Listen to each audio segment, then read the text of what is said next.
Here with my very first Lucifer Season 6 episode review video, as this is the Season 6 premiere. Before I get into that, though, pretty important, if you aren't caught up to the point where I am and rewatching or watching Lucifer, or you're just not entirely sure, then you definitely need to take the initiative and pay attention to the episode's title, which of course I'll mention, as well as put in the description if that happens to be the case. So you find out that you're not caught up, then it would be my recommendation that you don't watch this video any further to avoid any potential spoilers. And for those of you that are wondering that don't already know, this is indeed my first time watching the show Lucifer. So join me on the journey and let's discuss the show in the comment section, along with the legendary Crazy Coffee Man, who is the foremost Lucifer expert that I know, as well as a Breaking Bad and Dexter fan as well. So let's talk about the show in the comment section. So with all that said, this will be Lucifer Season 6, Episode 1, the Season 6 premiere. The title of this episode is called Nothing Ever Changes Around Here. And this will be my review, reaction, recap after just finishing watch the episode. So we start with Lucifer taking a ride in his vehicle, and then we have a cop that pulls him over on a motorcycle. Now, is this a callback to the premiere of Lucifer? I don't recall that at all, but I seem to remember Lucifer getting pulled over at one point in time. And is this the same officer that pulled him over? I don't know for sure, but the cop knows him, so I'm guessing that might be the case. I don't remember if that was the premiere or not. And then Lucifer's like, probably. I used to work for the LAPD, crime-solving devil. It was great, fun, but that's over now. He thanks Lucifer as Lucifer gave him some money and helped him out, and that's the end of that. Well, hello, Chloe. Chloe? Still not used to you calling me that, the detective says, but she's no longer a detective now. And they're at a private club for magicians. And then Chloe mentions tomorrow Lucifer will become God, and then he will know how everything works. And then a magician is going to conquer death and be resurrected. And this is going to be this magician's last showing or last performance. And then he's going to kind of pass the traits up to somebody else. And then the magician goes in a box, and then the swords are slid through the box, and then a sarcophagus opens, and then the magician, falls out with a sword in his chest. He's good, isn't he? Lucifer says. But it's an active crime scene because the magician is dead. But Chloe and Lucifer aren't detectives or aren't consultants for detectives anymore. It turns out that the magician is still alive in the box. This was just going to be his protege, Jared, and kind of looks like him, is the one that's actually dead. And Chloe is told how the trick works, and Lucifer does everything he can not to hear it because he doesn't want to know how things are done. And I can't believe it. 6 weeks of dragging my back to Chloe and Lucifer-less crime scenes. And now, boom, you guys are witnesses. I mean, so amazing. Horrible way to end the day. Miss Lopez has arrived. Says it's nice to see you too, Miss Lopez. So Ella Lopez is here on the crime scene. And it's been 6 weeks since she's worked with Lucifer and Chloe. So apparently Chloe kept her promise and didn't take back her 2 weeks, and just a weird thing. And then things are going good with Carol. Carol says it's good to see you, Lucifer and Chloe. And then Lucifer and Chloe can't leave yet because they are witnesses. And Lucifer wants to get the hell out of here. And then it's drinks for Amenadiel, Linda, Eve, and Maze. And then Eve will be supporting Maze when she's clean. And Ella tells Lucifer she really does miss him. Ella also mentions lately she's been praying a lot, and it feels like no one's listening. I know it's so dodo-headed. Chloe talks to Mengar's former apprentice before Jared took the position. That's Keaton. Ella says that Jared was killed within the last 2 hours, so the killer is still here. And then Carol questions everyone, including Lucifer and Chloe.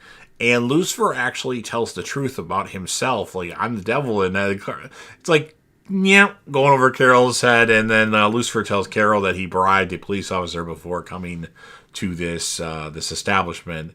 And Chloe thinks Lucifer is Carol's number one suspect. And then Carol says that the motorcycle cop called and confirmed Lucifer's story, so Lucifer is no longer a suspect. So that's good. And then Eve's going to do dinner parties in hell. And then Maze asks, who are you going to bring fun to?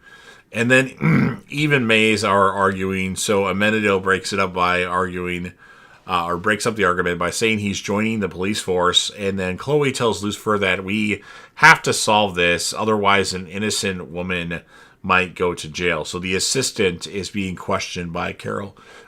Sorry, my throat's hurting, and she might go to jail.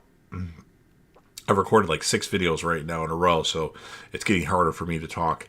So Ella talks about the next forensic con, and I wonder if a forensic named Dexter Morgan will be there, because I'm sure that Dexter has taught Ella everything that he knows when she went by a previous alias of Jamie Bautista.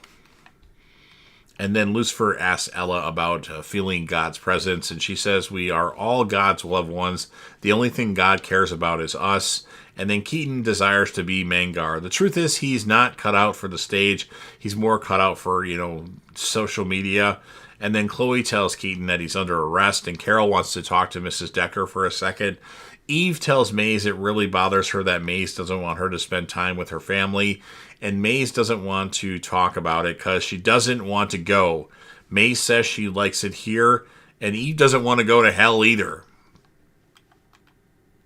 And then they actually get engaged, but there's no ring. So yay, I'm happy for Eve. Although I wish she would have more scenes with Lucifer, because she's was big into Lucifer at one point, and now she's complete into Eve, or complete into Maze, I should say. And then Carol tells Chloe he can't have her tampering with his investigation. Keaton has an alibi. All of a sudden, Mangar's son pulls a knife, to Chloe's throat. He's always been a bad guy from what I've seen him in, and he was in The Walking Dead. One of the most hated villains on the show, but he's not really on the show that long. But the 5 to 7 episodes that he's in, he's just evil in every episode. And The Walking Dead's had over 77 episodes or something like that. And then Carol says everyone stay cool, and Lucifer says he's not worthy of his father's legacy. And then Alan, that's the son's name that has Chloe, he takes Chloe into this secret tunnel, and Lucifer busts in and looks for Alan and Chloe. And what happens is Chloe has used Amenadiel's necklace to protect herself.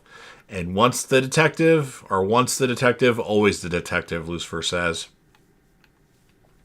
And at least Lucifer was right about the secret passageways. And Lucifer says he put that necklace in his safe, and Chloe had taken it out. And Lucifer tells Chloe she should keep the necklace, even though he'd like to see her walk around naked all day, as she felt naked without a gun.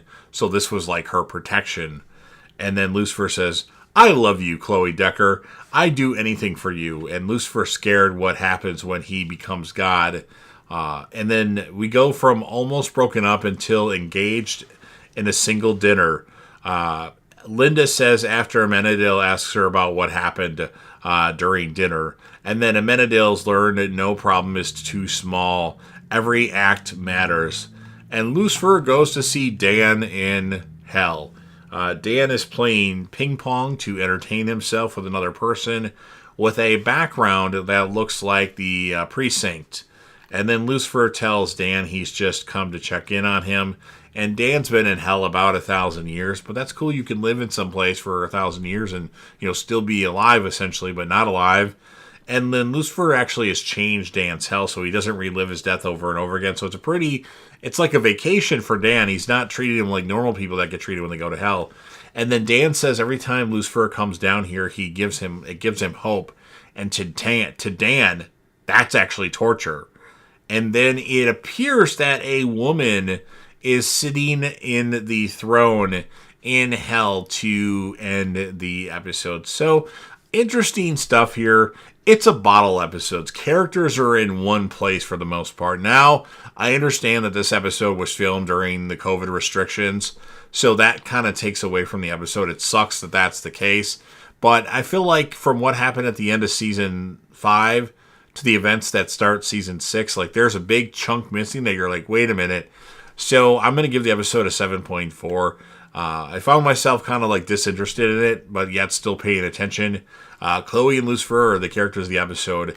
I'm mad that Amenadiel, Eve, Maze, and Linda were just sitting having dinner at Linda and Amenadiel's place. Or I think they all live there now. And where was Charlie? Now where's Trixie? Now I think Trixie was filming something else, so I understand her absence. But I don't believe, and you can correct me if I'm wrong, that we see Charlie in this particular episode. So, you've heard everything that I have to say. Now it's your turn. If you're a fan of Lucifer and you want to help me out with the YouTube algorithm, please consider Hulk smashing the like button. Otherwise, I'll send Mazikeen after you to, make you get hurt by one of her knives. So try to avoid that at all costs, if possible. Share the video with a friend. Put this video on any one of your social media platforms. Don't forget to sound off in the comment section about what your thoughts are on this particular episode of Lucifer. What would you score the episode? I know I gave it a low score, but I hope everybody else gives it a higher score, and I'm just like that odd guy that is going to complain because it didn't really do much. We got people kept in the same place because of COVID restrictions. But leave me your thoughts in the comment section. Score the episode. Who's your favorite character of the episode? Male, female, or if you just want to do one. And then last but certainly not least, don't forget to hit that sub button, subscribe to the channel, join the team, show your damn support, and be a part of something special. And you never know what you're going to see on JDev TV.